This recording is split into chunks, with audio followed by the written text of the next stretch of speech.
Eesti näituste messikeskuses toimus 14.–16. märtsini arvult 8 mere- ja vaba-aja mess.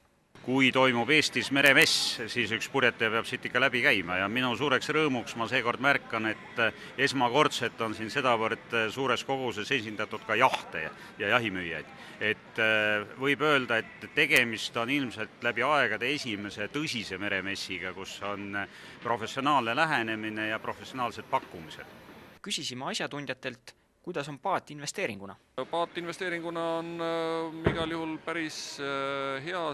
Näiteks siin minu selja taga olev Princessi merekaater, tema hind langeb umbes 5% aastas, aga samal ajal tehas uute merekaaterite hinda tõstab umbes 3% aastas, nii et lõppkokkuvõttes võib ka juhtuda nii, et osava kasutuse puhul ja osava järelmüügi puhul õnnestub isegi oma raha tagasi saada pärast merekaatri kasutamist. Täiesti mõttetu teema, absoluutselt mõttetu teema. Jaht, see on armastus, see on meri, see on vabadus. Sa lähed välja tüdrukuga, naisega, lapsega, perega, õpetad nendele oma sõpradele purjetamist, jood šampust, naudid head sööki merel. Mis investeeringust te räägite?